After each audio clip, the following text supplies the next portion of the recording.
Bonjour et bienvenue sur Festool TV. Dans cette vidéo, nous allons parler ensemble du système d'assemblage VS600. Avec ce système d'assemblage et une défonceuse Festool, vous allez pouvoir réaliser les trois types d'assemblage suivants. Assemblage à queue droite, assemblage à queue d'aronde ouverte, mais également assemblage à queue d'aronde semi-cachée. Dans cette vidéo, nous allons plus spécifiquement traiter le cas des assemblages à queue droite. Vous voyez ici un exemple de pièce ayant été réalisée avec le système VS600.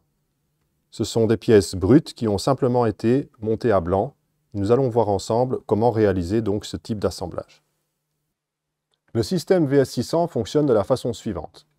Je vais premièrement avoir besoin de mon unité de base qui, elle, sera toujours la même, quel que soit le type d'assemblage. Ensuite, avec l'unité de base, je choisis un gabarit qui, lui, va être spécifique au type d'assemblage que je veux réaliser. Je vais pouvoir ensuite choisir une des deux défonceuses compatibles avec ce système, l'OF 1010 ou l'OF 1400, selon vos préférences, ou bien celle que vous avez dans votre atelier tout simplement. Avec la défonceuse, j'ai encore besoin d'une fraise et d'une bague de copiage adaptée à cette fraise. A noter qu'avec l'OF 1010, les bagues de copiage sont fournies avec le gabarit. Avec l'OF 1400, les bagues de copiage seront à commander séparément. Le dernier point d'intention concerne l'aspiration des copeaux. Comme je travaille sur le dessus d'un gabarit, je vais utiliser cette pièce pour améliorer l'aspiration des copeaux. Dans le cas que nous allons voir ensemble, je vais réaliser un assemblage sur deux pièces en chaîne de 15 mm d'épaisseur.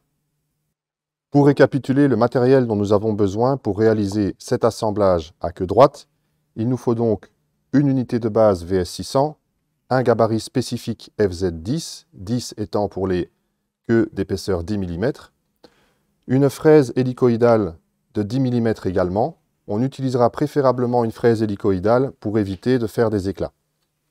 Enfin, une bague de copiage d'un diamètre spécifique de 13,8, adaptée au gabarit. On n'oubliera pas en dernier lieu d'utiliser l'adaptateur pour aspirer les copeaux par le dessous. Cela fait beaucoup de choses à retenir, mais nous avons préparé un document récapitulatif sur lequel vous trouverez, en fonction du type d'assemblage que vous voulez réaliser, toutes les pièces dont vous avez besoin. Ce document, vous pouvez le télécharger en suivant le lien dans la description de cette vidéo. Je vais maintenant monter mon gabarit dans l'unité de base.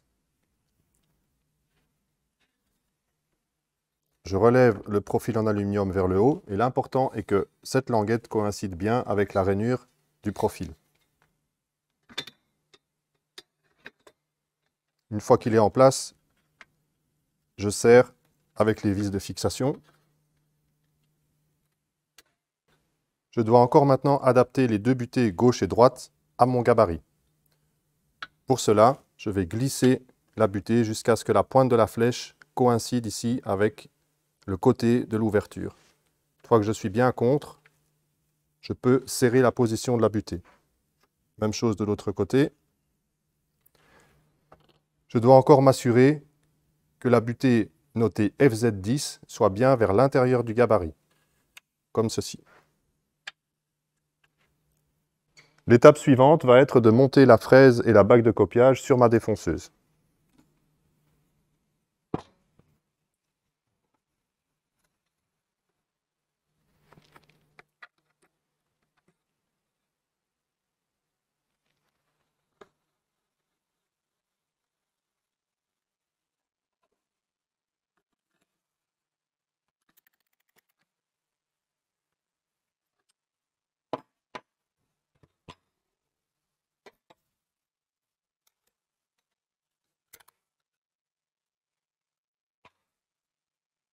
Je vais maintenant monter mes pièces dans mon gabarit.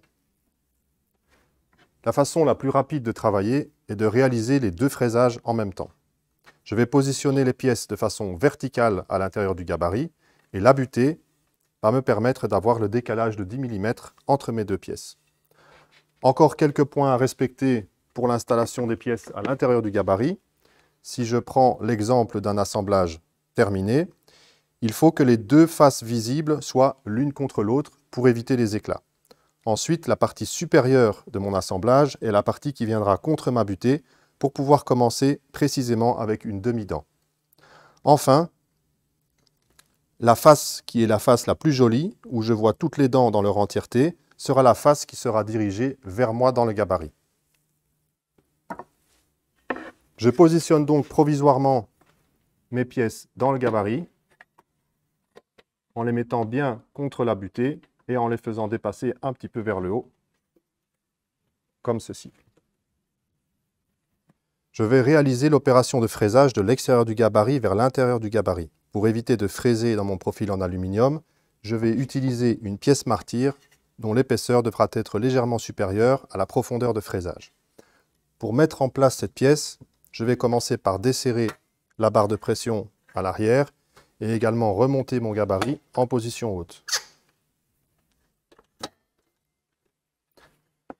Je peux maintenant glisser ma pièce martyre en position en m'assurant qu'elle soit bien contre la butée et également bien contre l'arrière des pièces à fraiser. Je vais encore insérer une pièce de même épaisseur de l'autre côté du gabarit pour une bonne stabilité de l'ensemble. Je finalise le serrage avec les différentes vis. L'opération suivante va consister à rapporter mes pièces à fraiser à la même hauteur que ma pièce martyre. Je vais donc redesserrer légèrement et laisser glisser les pièces vers le bas, tout en vérifiant qu'elles restent bien en contact avec la butée latérale. Pour les derniers millimètres, je peux m'aider d'une cale, de façon à vraiment bien aligner les pièces l'une par rapport aux autres, les unes par rapport aux autres.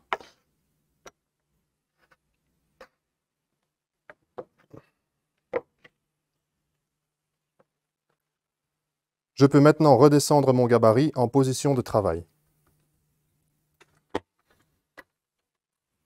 Sans oublier de le serrer. La dernière opération va consister à positionner ma défonceuse. Je mets donc la bague de copiage bien à l'intérieur du gabarit et à régler la profondeur de défonçage. Pour cela, je vais chercher mon point zéro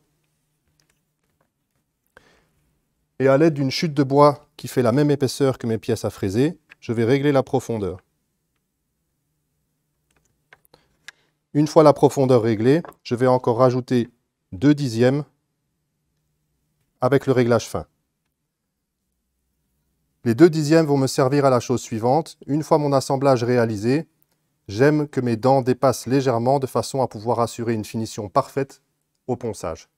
Avant de procéder au fraisage en lui-même, une dernière précision. Les 2 dixièmes supplémentaires que j'ai rajoutés à ma profondeur de fraisage, il ne faut pas oublier de les rajouter sur la longueur totale des pièces finies de chaque côté. Avant de fraiser, je dois encore installer le système d'aspiration en faisant bien attention que les barres ne touchent pas mon profil à l'arrière, comme ceci. Et même chose pour la pièce d'aspiration en elle-même, qu'elle me laisse l'aisance nécessaire au fraisage par rapport à ma pièce. Branchement du câble plug-it. Et je n'oublie pas également les protections auditives et les protections pour les yeux.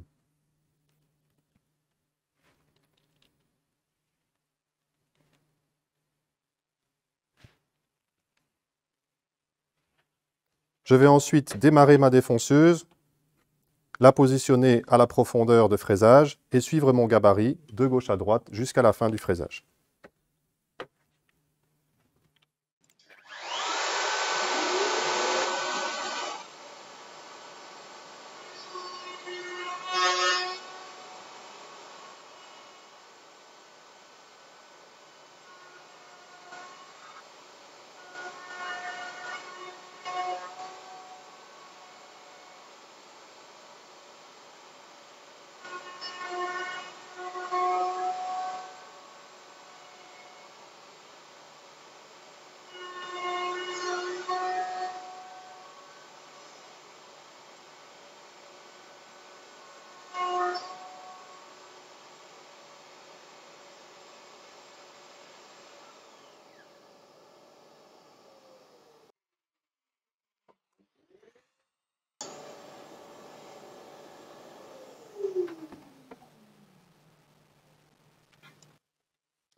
Je peux maintenant contrôler visuellement le résultat de mon fraisage tant que mes pièces sont encore fixées dans le gabarit.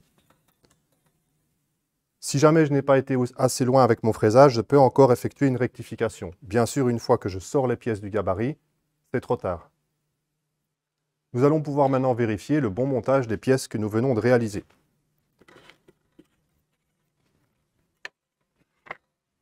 Je vais remettre en position correcte mon assemblage. Comme je l'avais dit tout à l'heure, les faces internes sont en réalité les faces externes, donc les faces visibles.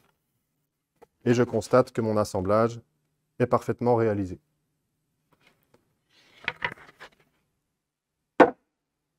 Je vous conseille de toujours réaliser une pièce d'essai pour toutes les opérations de fraisage. Mais toutefois, en suivant ces instructions le plus précisément possible, vous devriez pouvoir obtenir des résultats très rapidement. Encore une précision sur le VS600. Le chiffre 600 correspond à la longueur maximale possible pour faire réaliser ces assemblages. 600 mm, donc 60 cm. En outre, souvent on fait des pièces gauche-droite. Vous allez pouvoir travailler ici en symétrie des deux côtés du système VS600. Cet épisode traitait les assemblages par queue droite. Dans le prochain épisode, nous parlerons des queues d'aronde ouvertes. Merci d'avoir suivi et à très bientôt sur Festool TV.